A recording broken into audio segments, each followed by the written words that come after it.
누구 위한 진료 거부? 의사들 3일 명분 없는 파업 예고. 민병선 에디터. 의사들이 간호법 국회 통과를 이유로 3년 만에 진료 거부에 나선다. 명분 없는 진료 거부가 현실화할 경우 의료 현장에 큰 불편이 예상된다. 주로 개원이들로 구성된 대한의사협회가 주축인 보건복지의료연대는 지난달 27일 국회를 통과한 간호법에 반대해 3일 진료를 거부할 예정이다. 이는 당초 예정된 4일에서 하루 앞당겨진 것이다. 보건복지의료연대는 의사, 간호조무사, 임상병리사 등 13개 의료 관련 단체의 연합체다. 연대는 3일을 1차 파업으로 규정하고 시간별로 업무를 제한하는 방식으로 진료를 거부할 예정이다. 집단 휴진이나 휴원을 전면에 내세울 경우 비난 여론을 의식한 것으로 보인다. 하지만 이 경우에도 동네 의원 등 의료 현장에서 불편은 불가피해 보인다.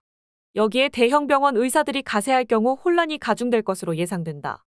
의협 비상대책위원회에 따르면 지역별로 의사와 간호조무사 등이 연가를 내거나 오후 휴진하는 방식으로 진료 거부에 돌입한다. 진료 거부 당일에는 서울 여의도 국회의사당 앞에서 연대 관계자들이 모여 결의문 낭독과 거리 행진을 펼친다.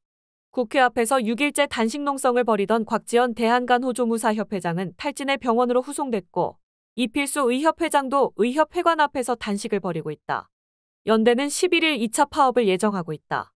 9일과 16일에 열리는 국무회의에서 윤석열 대통령의 거부권 행사 여부에 따라 11일 진료 거부의 수위가 결정될 것으로 보인다. 연대의 진료 거부에 대해 명분이 없다는 비판이 강하게 나온다. 간호법 입법의 취지는 고령화에 따른 의료 서비스 수요의 증가에 대응하기 위한 것이다. 간호법이 제정돼 간호사의 처우가 개선되고 인력 수급이 원활해지면 국민이 받는 의료 서비스도 좋아진다. 그런데도 의사들은 간호법 제정으로 본인들의 밥그릇 축소의 여지가 생긴다며 반대하고 있다. 간호법 제1조 모든 국민이 의료기관과 지역사회에서 수준 높은 간호 혜택을 받을 수 있도록 간호에 관해 필요한 사항을 규정함의 문구 중 지역사회라는 단어에 민감하게 반응한다. 지역사회라는 단어를 근거로 간호사들이 단독 개원, 즉 의사 지도 없이 독립의료 행위를 할 수 있는 여지가 생긴다는 주장이다. 하지만 제정된 간호법 어디에도 간호사의 단독 의료 행위를 허용하는 조항이 없다. 간호법은 간호사의 처우 등을 규정할 근거를 마련해 부족한 간호 인력을 보충하는 역할을 할 것으로 기대된다. 2020년 기준 우리나라 간호사 수는 인구 1000명당 4.4명으로 경제협력개발기구 평균인 8명의 절반에 그친다. 간호조무사를 포함해도 8.4명으로 OECD 평균인 9.7명보다 1.3명 적다. 간호대 졸업자는 인구 10만 명당 42.4명으로 OECD 평균인 31.4명보다 많다. 문제는 열악한 근무 조건 때문에 이직률이 높아 실제 간호사 면허 소지자의 54.6%만이 의료기관에 근무한다는 점이다. 간호사의 평균 이직률은 15%에 이르며 특히 신규 간호사의 경우 45%에 달한다. 이직률이 높은 이유로는 불규칙한 교대 근무, 밤 근무 등 열악한 근무 환경이 꼽힌다. 이직률이 높다 보니 의료 현장은 1에서 5년차 신규 저숙련 간호사들이 버티고 있다는 말이 나온다. 지난해 보건의료산업노조의 조사 결과에서도 이를 확인할 수 있다. 간호사를 저숙련, 중숙련, 고숙련으로 분류할 때 저숙련자가 42%로 가장 많은 것으로 나타났다. 중숙련자는 28.6%, 고숙련자는 21.1%에 그쳤다. 간호 인력의 대부분이 20에서 30대 젊은 저숙련자로 채워진 셈이다. 2021년 국정감사에서는 국립대병원의 2년 이내에 퇴직자 비율이 50%를 넘는다는 사실이 보고됐다.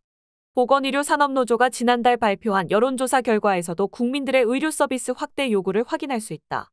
조사 결과에 따르면 국민 56.1%가 간호사 인력이 부족하다고 응답했고 의사 인력이 부족하다고 응답한 비율도 58.4%에 이른다. 의료 현장의 기득권인 의사들은 의료 관련 법안의 재개정 때마다 본인들의 이익을 내세워 진료 거부 사태를 일으켰다. 이번 간호법과 의료인 면허 취소법에 반발해 총파업에 돌입하면 네 번째다. 의협은 2000년, 2014년, 2020년 등 모두 3차례에 걸쳐 정부 정책에 반발해 진료를 거부했다. 2020년에는 의대생들이 의대 정원 확대에 반발해 의사 국가시험을 거부했지만 정부가 재응시 기회를 주는 나쁜 선례를 남겼다. 현 정부가 엄정한 법 집행을 강조해온 만큼 진료 거부에 어떻게 대응할지 귀추가 주목된다. 현행 의료법은 의료인 또는 의료기관 개설자는 진료나 조산 요청을 받으면 정당한 사유 없이 거부하지 못한다며 진료 거부 금지 의무를 규정한다. 진료를 거부할 경우 1년 이하의 징역이나 1000만 원 이하의 벌금에 처해질 뿐만 아니라 자격정지 1개월에 처해질 수 있다. 조규홍 보건복지부 장관은 반간호법 행보를 이어가고 있다.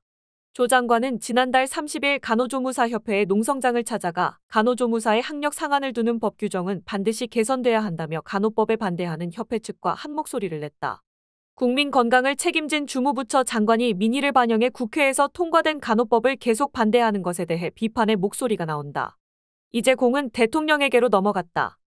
여당인 국민의힘은 대통령에게 간호법 거부권 행사를 건의하겠다는 방침을 밝힌 바 있다. 이를 받아들일 경우 대통령은 15일 이내에 국회로 돌려보내 제의를 요구해야 한다.